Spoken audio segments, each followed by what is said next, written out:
They're not very big, nor do they look particularly threatening, but when push comes to shove, these octopi pack a powerfully poisonous punch. They were discovered in a creek at Summerland Point around midnight last night by Darren Sharp, brother Scott and fiancée Gwen. We were out looking for some freshwater lobster last night, and as we did, we saw what we thought was a baby octopus and scooped it up and saw the nice pretty colours coming from it and realised that, hey, this is a blue ring octopus, which is a bit of a concern with the kids and everything around. The only poisonous octopus in the world, a native to Australian waters, the species is not uncommon to Lake Macquarie. However, Darren Sharp, a parent himself, fears others may not realise their children often play in a creek inhabited by the potentially deadly creatures. Well, I didn't, so yeah, and I'm a parent around here, so I think that it's a bit of a concern, should be raised, and let people know what's going on in here. Cullen Robinson, NBN News.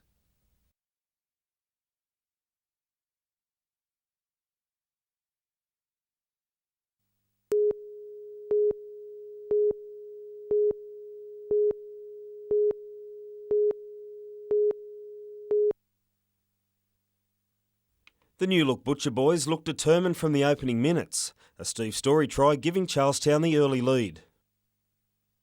Charlestown seemed to have it all, driving defence proving to be a major part of their 2002 campaign. 3 more first half tries came soon after thanks to Hugh Ryan, Alfred Whaleboat and Scott O'Neill. Unhappy with the scoreline, the Scorpions tried other tactics,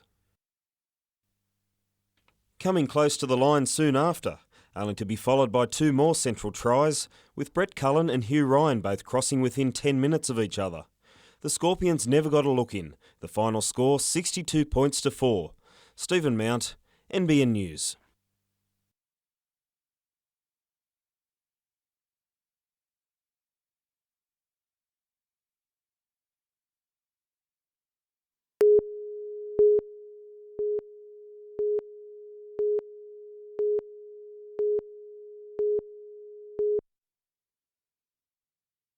Police claim in December last year they rushed to a Merewether home after reports Paul John Webb was smashing windows with the butt of a firearm.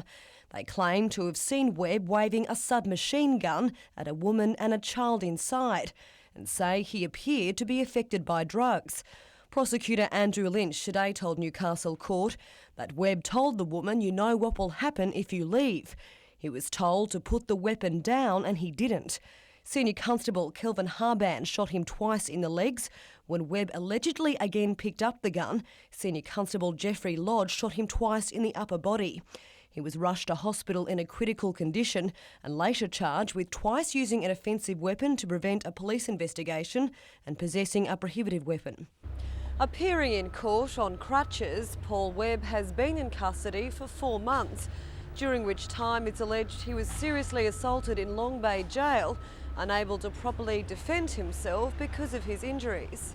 Only 15 minutes before today's bail hearing, Webb's defence barrister Peter Harper was told that police were laying a further 9 firearm charges. He argued this was prejudicial to his client and that a ballistic report states the defendant was holding an inoperable prohibitive firearm. The case has been adjourned to next month. Vanessa Trezise, NBN News.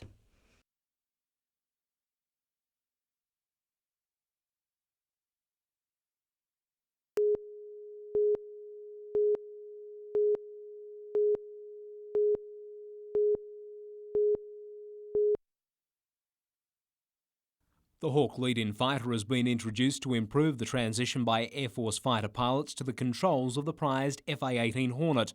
But in what's understood to be a first for a locally based military jet, the environmental impact of the Hawk to use Williamtown and the Saltash bombing range is under public scrutiny. Local MP Bob Baldwin among the first to read the draft EIS in a process that could decide the aircraft's future by mid-year.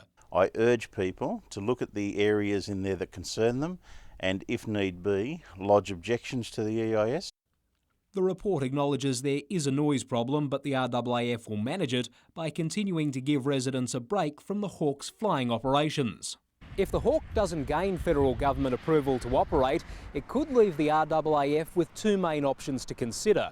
An alternative Hunter bombing range has already been ruled out, so the Air Force may have to consider either buying more FA-18 Hornets for pilot training or closing the Williamtown base. It's time to sit down, go through all of the issues that are contained and work out what the future is. Gary Blair, NBN News.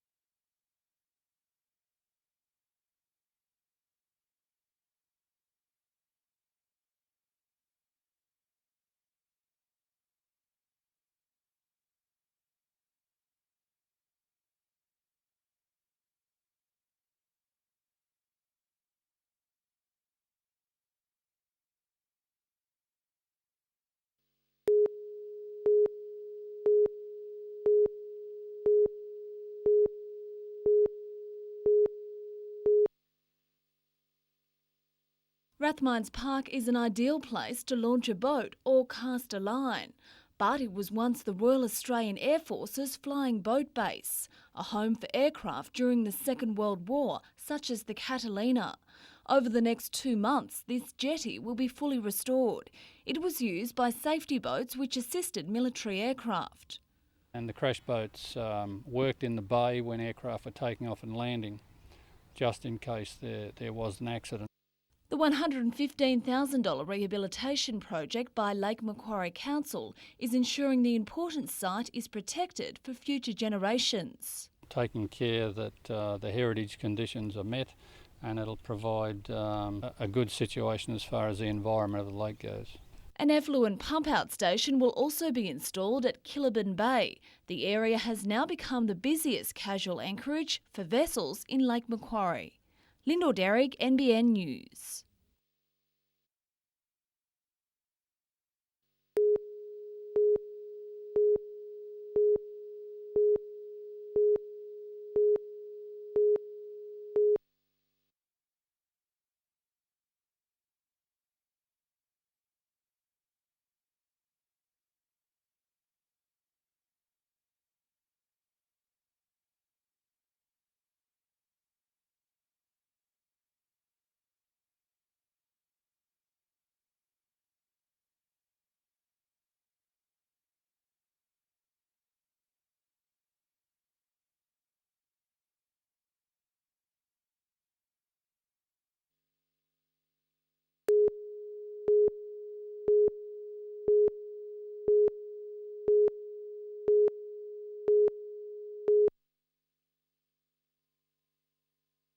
It's a guarantee of top quality Australian beef. Singleton Saleyards is the first in the Hunter to be accredited with the European Union, as well as being accredited for quality assurance. By having the EU accreditation, that means that we guarantee that everything's right. There's no residue in them, there's no byproducts or anything like that.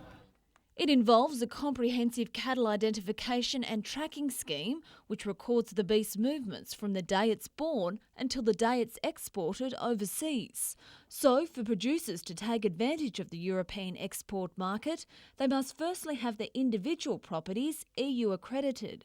If we had a guaranteed long-term market, that would of course give our producers the confidence then to go into EU accreditation. Producers say even with the cost involved in shipping Australian beef overseas, it will still be sold cheaper than beef produced in Europe. And it could also mean better prices for the Hunter's producers, as well as more money flowing into the economy. The Singleton Saleyards already has an annual turnover of $30 million. The accreditation is expected to attract more buyers and producers from across the state. Lyndall Derrick, NBN News.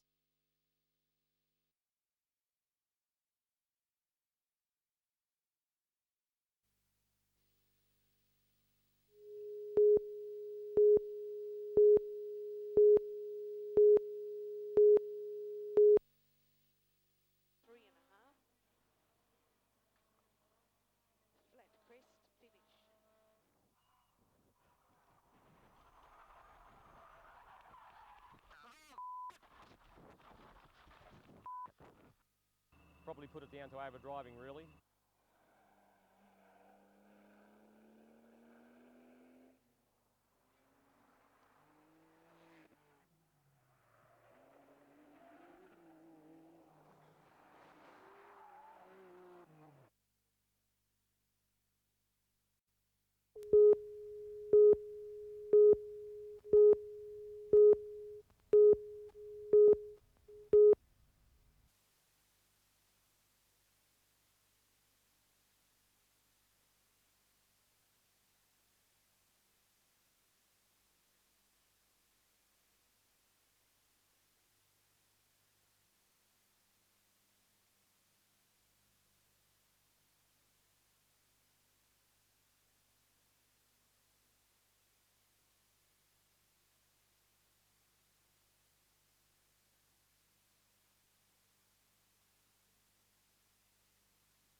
It was a mammoth clean-up operation removing the huge truck and livestock trailer from the New England Highway, 5 kilometres west of Aberdeen. It's thought the 39-year-old driver lost control after the load of 400 sheep he was transporting shifted while he was negotiating a sharp left-hand bend. The semi tipped on its side and slid for some 175 metres, eventually coming to rest wedged between two trees. Half the load of sheep was killed or had to be put down. One lane of the highway was blocked until around 8:30 this morning while the wreckage was salvaged. Meanwhile, it was a similar scene at Rutherford. The driver of this semi lost control of his rig at around 6:30 last night on the roundabout of Racecourse Road and the New England Highway. The vehicle toppled on its side, taking out several road signs in its path. The driver wasn't injured, but the female passenger was taken to hospital suffering minor injuries. Police have charged the driver with low-range drink driving and negligent driving. Tanya Carlisle, NBN News.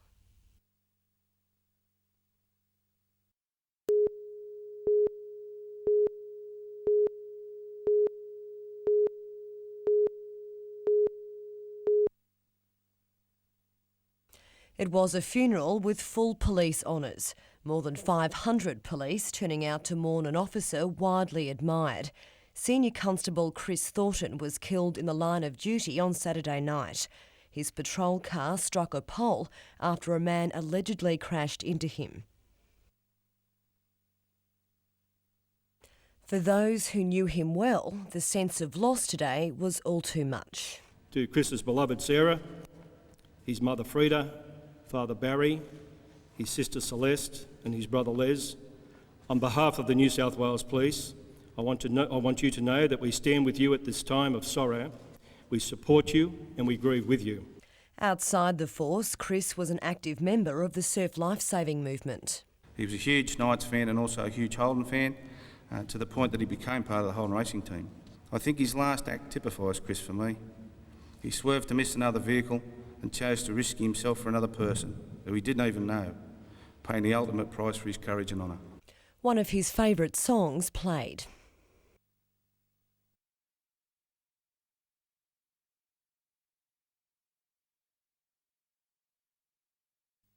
Girlfriend Sarah, mum Frida and dad Barry said one final goodbye. A police guard of honour standing tall for the funeral procession. It's the second time in less than a fortnight the New South Wales Police Service has lost one of its own. Last week, they honoured Constable Glenn McAnally, shot dead in a Sydney street. Vanessa Trezise, NBN News.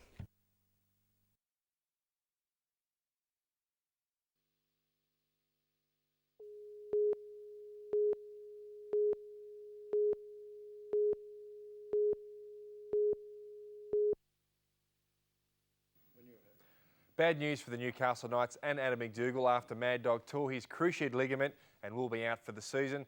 The shock of the diagnosis had Adam contemplating retirement, but I'm sure we'll see him back again on the field. His intensity on the field will now be focused to rehabilitation, and Mad Dog will be ready for 2003, I'm sure. It leaves open the State of Origin wing, and I think Tamata Tahu will almost be certain to take his Blues jumper. Well, rugby league certainly is a tough game, and Justin Morgan can vouch for that. He's only 2 weeks back from a 10-month stint on the sideline. In his first game back, copped a badly broken nose. As you can see, last week, sporting 2 black eyes from that broken nose, he was hammered in this tackle by Danny Lima, who received a 3-week suspension for it, and Justin certainly is having a rough trot. Now to the try of the week. James Evans was involved with Ruben Wiki for this beauty. The much improved Evans showed great skill and control in tipping the ball back for Wiki to score a great try. On to round 6. Just about all has been said and done for tonight's big clash under lights at Energy Australia Stadium with 20,000 plus crowd. But I obviously can't wait to see Maddie and Joey like all of us. But I think the battle between the halves, Kamorley and Joey, is another matchup which has been a little bit overlooked and will be crucial for the result. Really tough round to pick this week. I'll go for the Storm, Bulldogs, Raiders, Broncos, Eels and the Roosters to win their games. Good luck with your tips. I'll see you next week.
The war paint was out and so were the fans. 40,000 Glory supporters packing Subiaco Oval.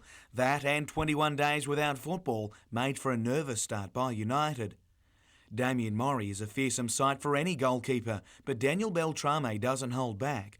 Just ask his teammate Scott Bailey, who copped the full brunt of the glove man. It was Peter Sakanis that saved Newcastle as Perth's attack just kept getting closer. Called into the lineup on the eve of the match, Travis Dodd laid on United's best chance for Joel Griffiths.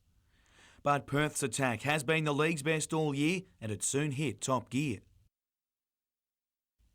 Captain Bobby Despotovski getting his side off to a flying start. Beltrame got his hands on another raid, but no keeper could have stopped Brad Maloney's effort. 2-0 down, former Newcastle boy Shane Price kicked off the Glory's goal scoring after the break, with Damien Murray finishing off. The hits just kept on coming. Joey Sharippa caught under Price. It could well cost him a start in the return leg this Friday night. Just nothing would drop for United. For Perth, nothing went wrong.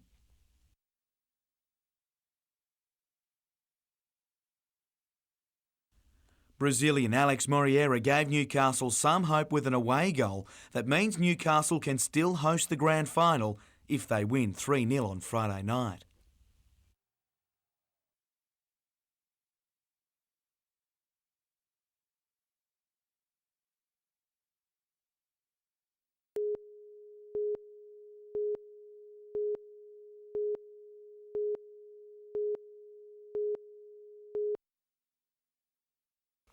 The number of diggers marching may have dwindled, but the need to pay tribute remains strong. At 91, former World War II airman Cole Lott says he's just glad he survived another year to make it to today's service. And I look forward to it every year. Ex-servicemen and women gathered at the Sandgate War Cemetery for Anzac commemorations organised by the Warrashar Mayfield RSL sub-branch. A time to remember fallen comrades and honour those who served in all wars. I was in Vietnam and I've also been to New Guinea, but I can never imagine what the guys in World War I went through, going through that mud and slush and going up the slopes of Gallipoli.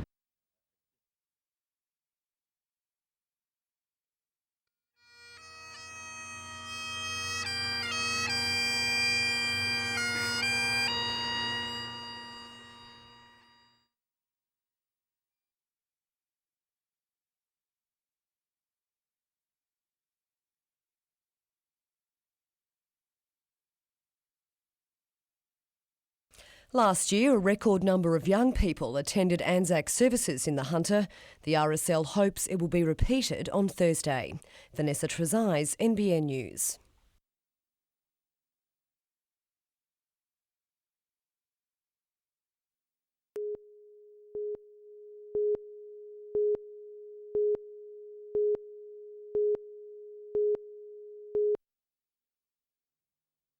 Soldiers Point is the epitome of holiday heaven, attracting thousands of tourists annually, which makes the fact that it's been named the nation's tidiest town even more amazing. The area beating 1,700 other contenders, thanks to the efforts of volunteers like Patrick O'Rourke. Just over the moon. It's simply great to have won this award. We put a lot of work into winning the state one, and then to go on and win the national one was just enormous. Patrick is one of 25 members of the Tidy Town Committee. Among their initiatives, erosion controls at Wanda Headlands and the rehabilitation of the Mambo wetlands.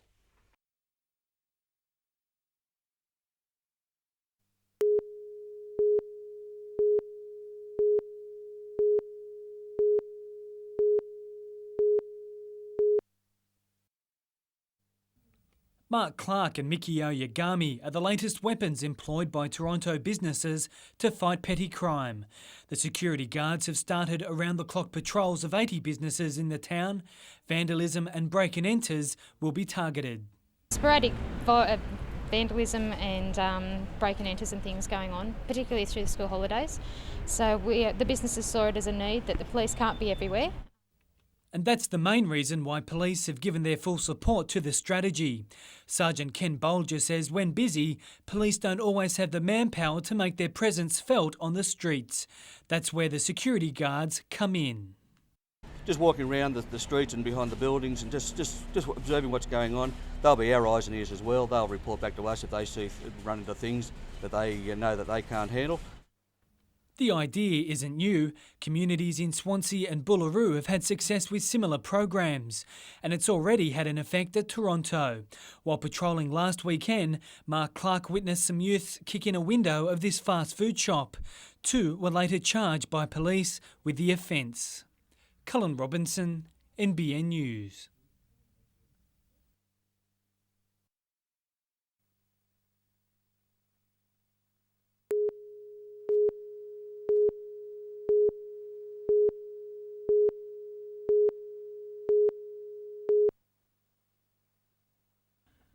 Brisbane has never been a happy hunting ground for Newcastle, and the bruising encounter suffered north of the border last season left a mark on many. They say it's all in the past. I think it's better off left alone, Jimmy. I think what happened last year, and this is a whole new ball game, and we're really looking forward to playing. Simpson would rather concentrate on overcoming a leg injury and playing his best against the best, with the Sky Blue state jumper beckoning. He's a great player, Gordon, and I think he's a benchmark as far as second rows go, him and probably Ben Kennedy. So it'll be a great game. It'll be a good judge for me to see how I'm really going. Props, Josh Perry and Matt Parsons will have a better idea on how they're recovering from respective injuries later in the week, but it's thought both will pass fit. Mark Hughes was back at training despite his concussion. The centre was forced off after 20 minutes against the Sharks thanks to Carl Lovell's effort. The Sharks forward won't be back for at least 2 weeks, facing suspension. 5'8" Sean Rudder, though, expects to return after missing the Shark attack with an ankle injury. It's definitely coming better, but with the cortisone it just weakens the ankle a bit, so I've just got to wait till I can run on it, and it should be okay.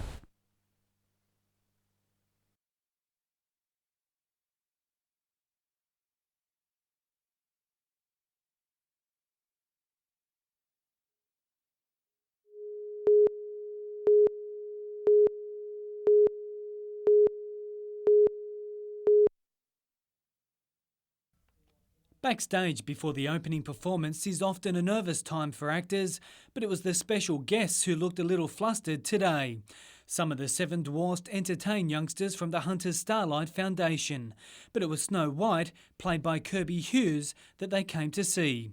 She talked with all these special children before hitting the stage. Today's performance was for charity, with part of the proceeds going towards the NBN Telethon.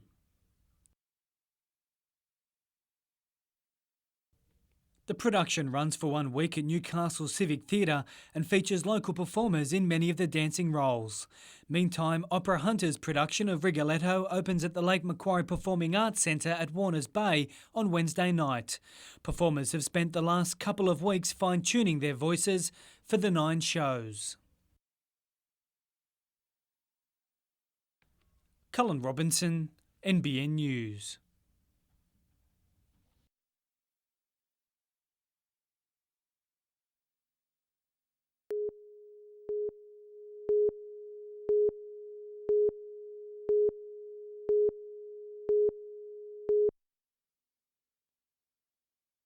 A final run of this assembly line this morning marked the end for Australian-made light globes. Electric light manufacturers Australia shareholders decided in February the Newcastle factory could no longer compete with cheap imports. In spite of the dim future, 220 workers went out in their own blaze of glory. Incredible productivity and quality performance during the last 8 weeks in what have been really difficult circumstances. I can't speak highly enough of the way people have gone about closing the factory down. As the end loomed today, the mood in the factory told the story. I've been here for 18 years and it's part of my life, and so I'm sad. A lot of my family and relatives work here. My 2 sister-in-laws, my wife worked here, I've got a brother-in-law here, so yeah, it's a bit of an emotional day for me. What does have a future is the machinery in the plant. It will be sold, the factory site also on the market. For many of the now retrenched Elmer employees, the job begins to find new employment. Around 100 have either found work or decided on retirement. The remainder will receive assistance from the company over the next 3 months as they try to secure their future. I believe a lot of them will find jobs because we're still seeing a lot of interest in our people. Gary Blair, NBN News.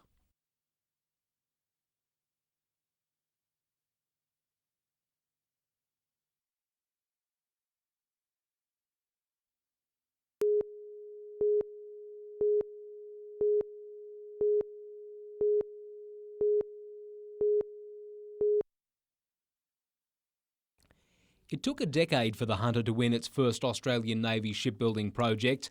The now completed fleet of Newcastle-built coastal mine hunters is the benchmark the region hopes will secure the RAN's $450 million patrol boat replacement deal.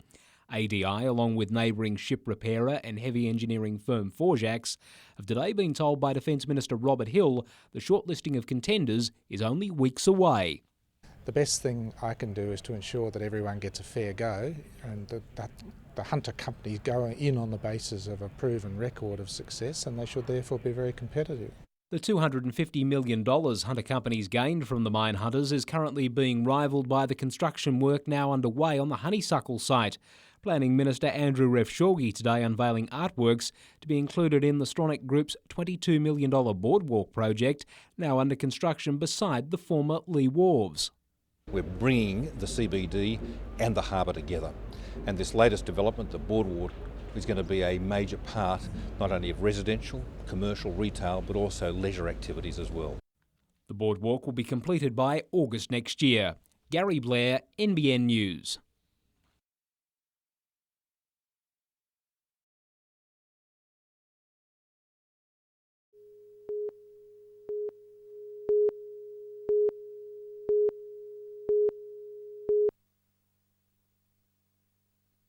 The Anzac message struck a chord in those who gathered at Curry. The bugle used during the ceremony was brought back from a prisoner of war camp in Changi.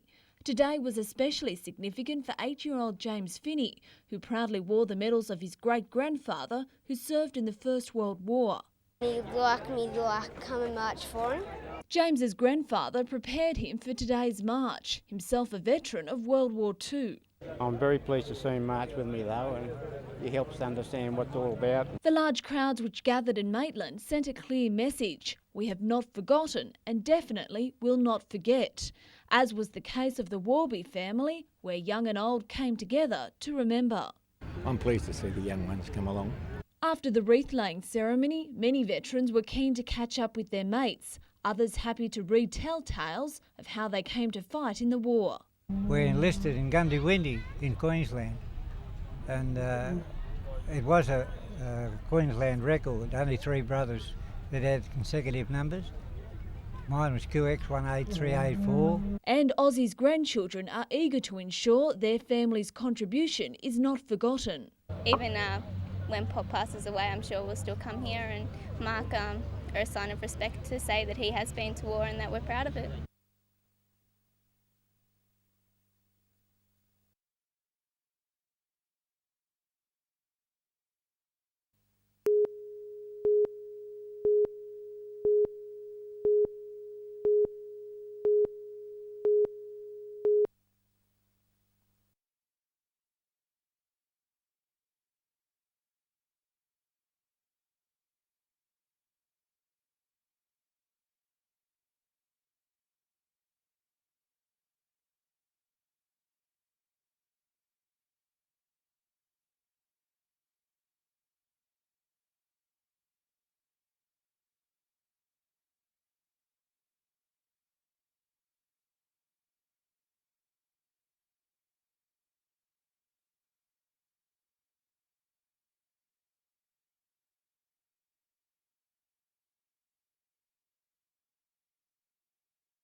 Newcastle has never tasted success in trips to Brisbane, but the return leg today just kept dragging on for coach Michael Hagan.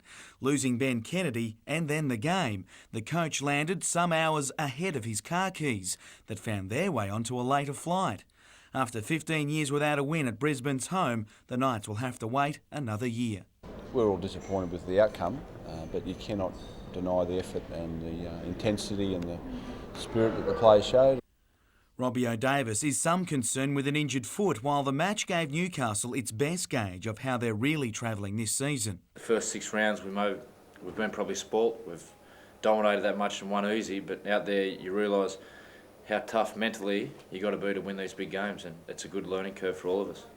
Closer to home in Tui's Cup Rugby League, and Andrew's old club had the better of it in the Coalfields clash.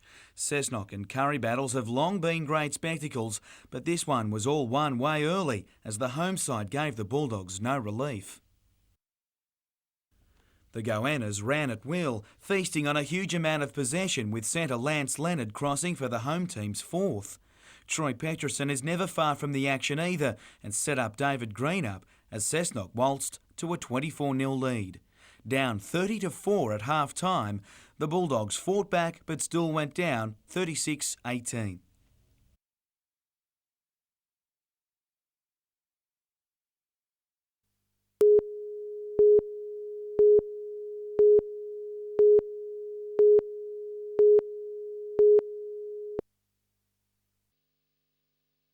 Effortless ease is probably the best way to describe trick motorcycle riders. They just seem to hang in the air, almost defying gravity. But you can't help wonder what happens if things go wrong. When the racing began, you got an idea. Plenty followed suit, but none as spectacular as Michael Claassen.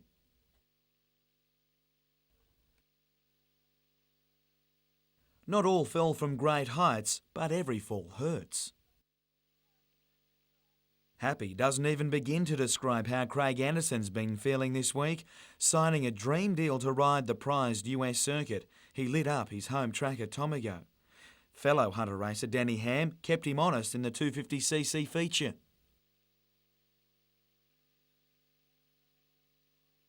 But after crashing out the last time he raced here, Anderson made sure his farewell ride went well, winning in style.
After last week's loss to the Broncos, the Knights are keeping an eye on the Storm ahead of Saturday's clash.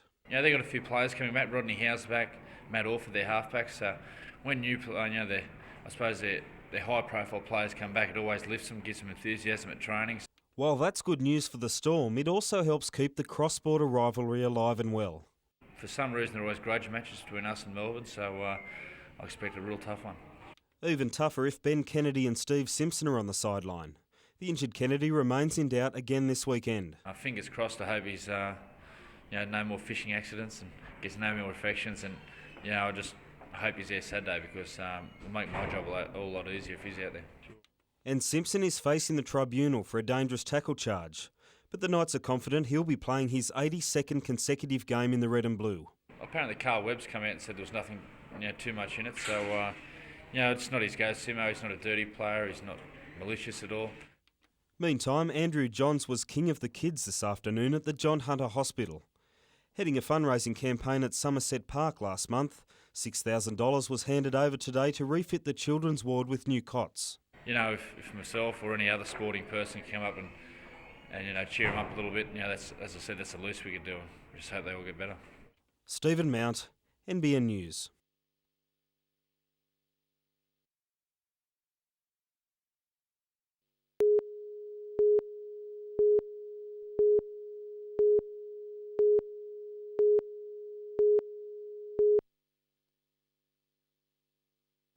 Mission Australia operates group homes and a range of services for people with intellectual and physical disabilities. Activities it can no longer afford to prop up with additional funds from the organisation's own pocket. We are no longer able to keep them happening, and the department will need to find some way of re-auspicing the services that we run. Northern New South Wales Regional Manager Bill Story has tried for a year to get the State Ageing and Disability Department to help reduce Mission Australia's input of between $500,000 and $700,000 annually so it can provide quality care. The submissions that we've presented have really been based on quality of care, so there is a minimum level of care that we are not prepared to go below. The parents of the organisation's clients have been assured services won't close and efforts will be made to ensure future employment for their carers. A spokesman for the Department of Ageing and Disability this afternoon described Mission Australia's move as a business decision. He said the department couldn't meet the funding request. He said the department would now work with Mission Australia to ensure the smooth transition of the services to another operator. Gary Blair, NBN News.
It didn't take long for New South Wales to get to first base.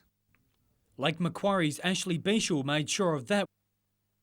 Sophie McGilvray stepped up, and she would never have guessed that her bunt would result in the home team's first score of the match.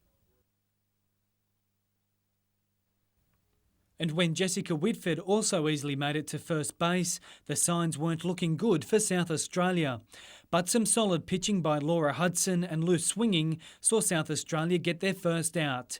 When the away team finally got their chance to bat, only 1 point down, they wouldn't have thought their opposing pitcher would be on song so early. But Sarah Frank was fast and accurate, easily accounting for Michelle Bundy and Talia La Rosa in an excellent display of power pitching. At least New South Wales was making solid contact with the ball, even though good inside fielding by La Rosa kept the Blues off bases. And despite dropping this catch, the visitors managed to keep New South Wales scoreless in its second innings. Cullen Robinson, NBN News.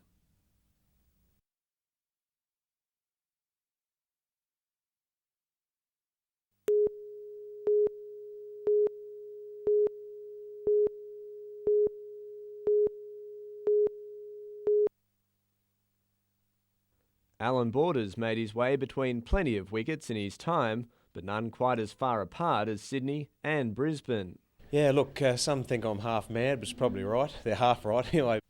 AB's Trek for Kids, as it's known, will take the former Australian captain on a month-long odyssey up the state's north coast, raising money for the NBN Telethon, cystic fibrosis and the Children's Cancer Institute of Australia along the way. Launching the walk today during the night's corporate lunch, the Queenslander was even living dangerously on the subject of the starting date, October the 8th. It starts straight after the NRL Grand Final, so when the Broncos beat the Knights. One man looking certain to walk out against Maroons in the Origin series, meanwhile, is Danny Badiris, the Knights hooker among those listed as exempt from country duty after making his senior rep debut there last year. That's sort of where it all started for me there, and anyway, no doubt whoever the country team selectors pick, it'll be a great side. Also wearing a smile today was Steve Simpson, with the Knights successfully arguing to have his Grade 3 tackle charge reduced to a Grade 1 last night. He's free to face the Storm. We were reasonably confident, but I suppose there's always that element of doubt there, so yeah, it's great to get out the road and concentrate on other things. Colin Baldwin, NBN News.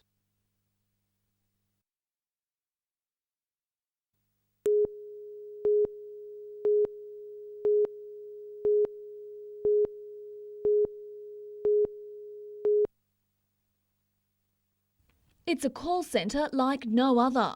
Good afternoon, this is Amy from Red Cross. I'm just ringing to see how you are today. It's located at Curry High School, and instead of putting calls on hold to elevator music, these student operators actually help people. It's all part of a service run by the Red Cross. To just reassure someone with a quick phone call, see how they are, check they're okay, and just show an interest in them. And those living on their own certainly appreciate the contact. Oh, today's been wonderful. Yeah, been a beautiful day. The program helps the telecommunications students gain a nationally accredited certificate, but it also does a lot more. It's good experience and you feel like you're doing something for the community.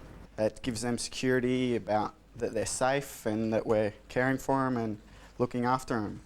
Each student completes 2 weeks as a telecross operator, and just a phone call is all it takes to help lift someone's day. I find them all very nice. I look forward to their phone call of the morning. Lyndall Derrick, NBN News.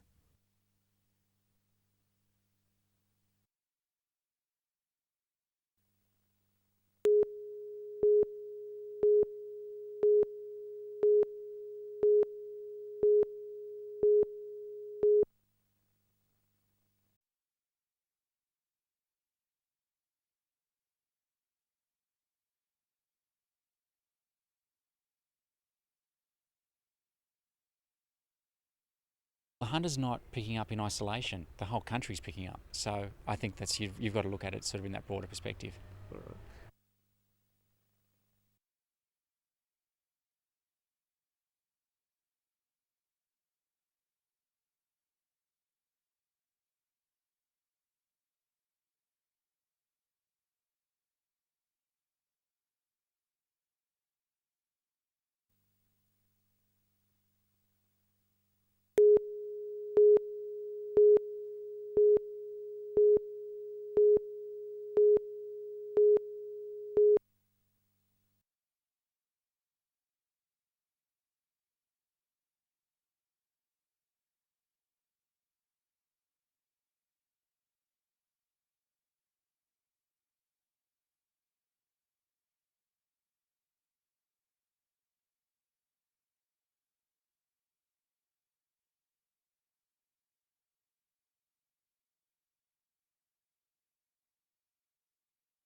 So I just hope they get into it and go nuts, basically, because we will, so why not?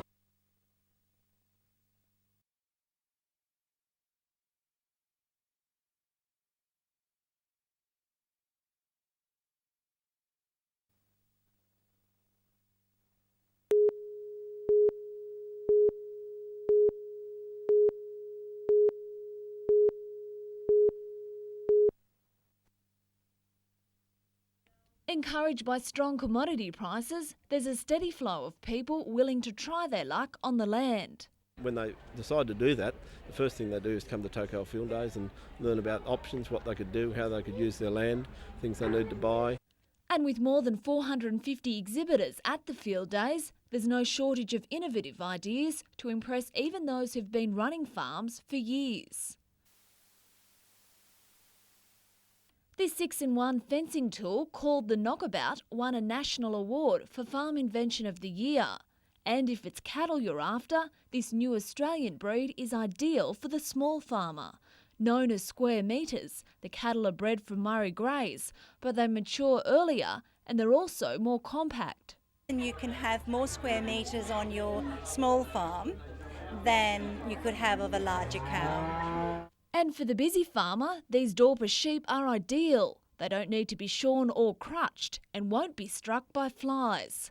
And there's also plenty of fresh farm food to sample, from organically produced to packaged and ready for the table.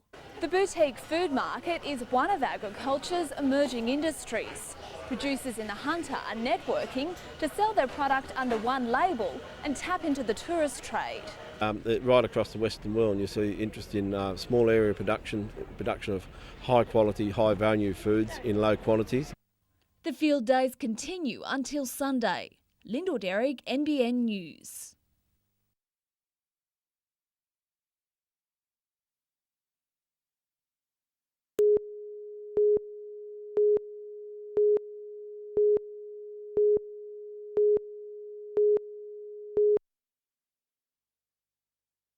Raymond Torres had been flying high this season, but West didn't take long to bring the Magpies back to earth. Centre Gavin Cook crossing for a simple try. After being overlooked for Newcastle rep selection, former country player Paul Scovgard showed signs his omission may have been premature. He sparked things for Shane Johnson before hooker Ryan Daggle touched down. The Maggies had trouble hanging on to the ball. It didn't get much better when West half Trent Watson borrowed a kick from the Andrew Johns handbook. It made the perfect read for his winger Wayne March. Scott Coxon always takes some stopping, even when he looked wrapped up. The Raymond Terrace lock raced away for the home side's first. Fresh from his Newcastle selection, Watson continued to haunt the terrace with his searching kicks, Aidan Bolton suffering some anxious moments. It was the Blues who scored next, Dion McFadden finishing. Terrace certainly lifted, but any comeback ended at half-time, with West winning by 16.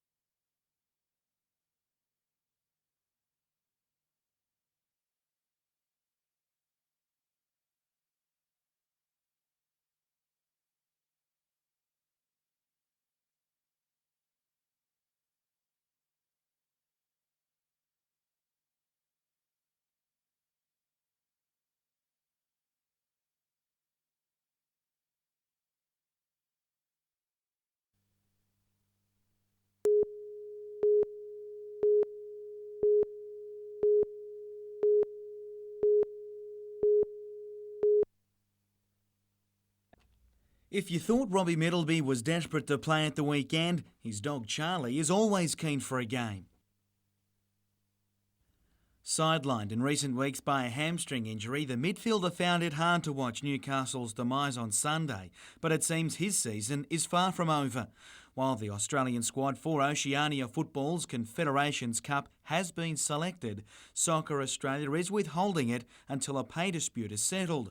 It's understood Middleby will be there. People talk about the pay dispute at the moment for the Socceroos, and I think the representing country, I don't think you think about money too much, and I'll go over there regardless if they offer money or not. His pending selection is a far better award for a great return season at Newcastle, where the 26-year-old can see his football career being played out. I've got a few offers to go back overseas, but there's nothing like being in your hometown, and with the success we've had this year, I don't see how I can move from this. On the player recruitment front, United will make a formal offer to South Melbourne's Vaughan Coveney by the end of the week, with Parramatta Power understood to be chasing his services as well.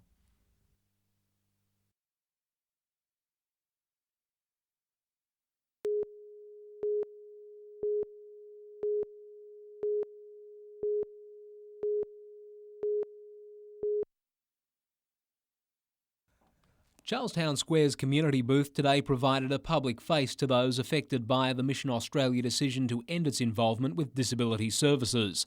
Parents and Mission employees telling shoppers about the plight of the 110 clients and 130 workers as they await news on a replacement provider. We're not sure about the quality of care, and this is something that all the parents are united and worried about. Mission Australia's decision to withdraw has come as no surprise to the disability industry's national lobby group. ACROD Chief Executive Ken Baker in Newcastle today to meet with the business community says governments were warned about the industry's critical financial situation. We've brought this to the attention of both the New South Wales Government and the Federal Government, and Mission Australia and Newcastle won't be the first to fall over in this way or to hand back services. There's still no indication who will take over Mission Australia's services. The Hunter's other main disability services provider, the Samaritans, will consider whether it can assist next month, but says its existing services are its long-term priority. Gary Blair, NBN News.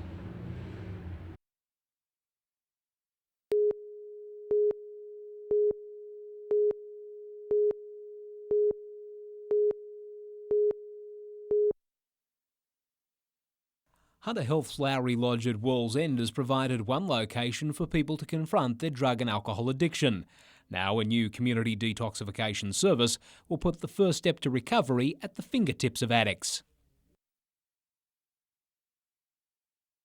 State government-funded service expects to assist 350 clients from the Newcastle, Lake Macquarie and Maitland areas with an intensive treatment program which can be undertaken either at home or in a community setting. 4 to 5 days, and we'll start planning the discharge and planning the aftercare during that intensive treatment program by our registered nurse in collaboration with the GP. Hunter Health's drug and alcohol consultants will work in collaboration with local GPs and Newcastle University on the program. Area Health Manager of Drug and Alcohol Clinical Services, Bill Parker, says clients will have to commit themselves to beating their addiction to join the program. It's a voluntary program. There has to be a commitment, a written commitment, and it has to be followed through with the GP and the team. Gary Blair, NBN News.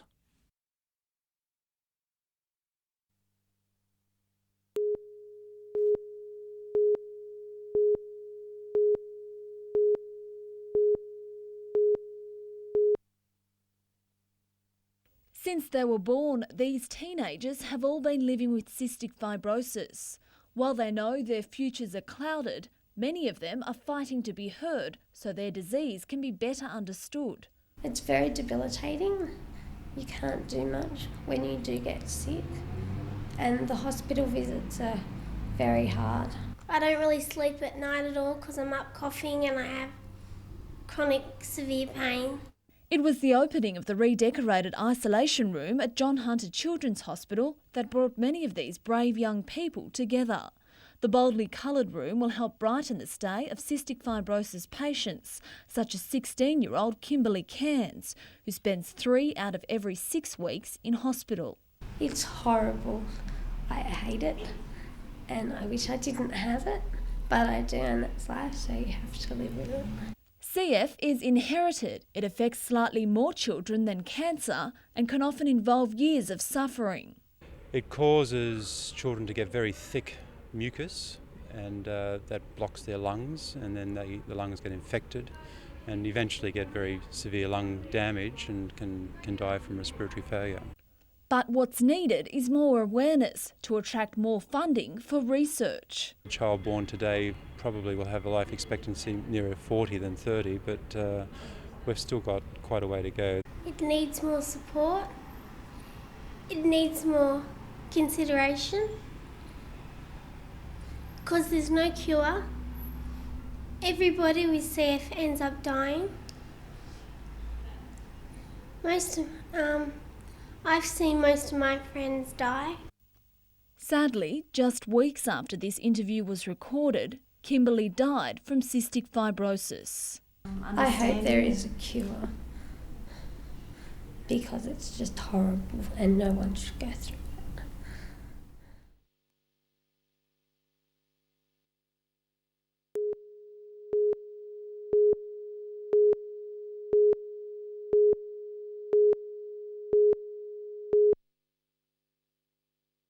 "19-year-old Michael is someone who knows all about the harsh reality of homelessness. At just 13, he had a drug addiction. It forced him to move out of home, and for the next 3 years, he lived life on and off the streets. When I was on the streets, I was ringing up refugees and stuff like that. 5 of them turned me down, and I had to argue with them. I'm on the street, haven't eaten or nothing. Sleeping on park benches and bus shelters, he was often forced to go hungry and scavenge for food. For food, just jumping in and out of bins at McDonald's and KFC. So throw the food what they don't sell away, so yeah, get in there and before the bin collector comes. To pay for his drug addiction, Michael turned to crime. I had to just break in the houses, just see what I can get, see if they had drugs or see if they had any money. But his criminal activities eventually caught up with him. At 18, he was sentenced to at least 6 months in Silverwater Jail. But fate and a caring friend stepped in. He was released into rehabilitation after spending just one night in prison. Ross went over to the court to see if he could speak to the magistrate, and this barrister was there too, and he pointed something out in the law book, and I was out the next day. And just 24 hours in jail was enough to convince him he needed to turn his life around. He turned to City Care for help, a service committed to helping rehabilitate young men. Everyone supports everyone, so they lift each other up if someone's feeling down. Michael now plans to help other young people make positive changes in their lives. Tomorrow we look at one of the major causes of youth homelessness, the breakdown in family relationships.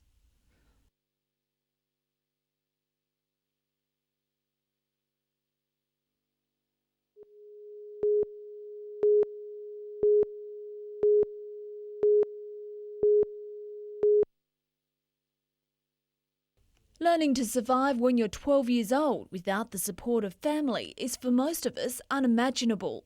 But for Jane, it was a way of life. The first night or two was really tough. After that, I kind of became numb to the whole thing. It didn't matter anymore. Like many young people who become homeless, Jane was from what she describes as a dysfunctional family. In her case, there had been a breakdown in the family unit since her stepdad moved in. There was different forms of abuse. Most of it was just that my stepdad used to hit my mum and all of that stuff. After wearing out her stay with friends, Jane went to a series of refuges, including Clarendine House, which provides crisis accommodation. What we did for Jane was just provide her with a safe and secure place to live until such time that she was able to access other support networks. Patsy Brown has had years of experience in working with teenagers who are homeless. She says the landscape is changing. It's now become easier for families and communities to neglect their responsibilities of looking after their own. We seem to be living in a very disposable world, and it just seems to be far too easy just to sort of palm off young people, like children, and to say, they're not my problem, I can't deal with this. Meanwhile, after several years of living in refuges, Jane now has her own flat and is trying to re-establish a relationship with her mum. Right now, I'm doing my HSC at TAFE. On holidays at the moment, so I've got a job 4 days a week. Tomorrow we look at the big picture of youth homelessness, its social costs, what support is available and what the community can do to help.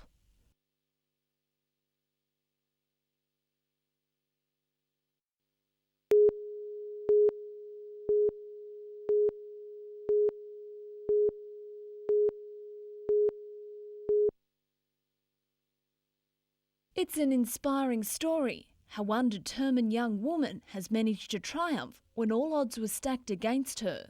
There were quite a few times when I thought it would be easier to just quit and find just a job or something, but I've always wanted to get into the course that I'm in now. But the opportunity to study medicine hasn't come easily. As a teenager, Jessica moved out of home and had nowhere to go. Support workers at crisis centres became her adopted family.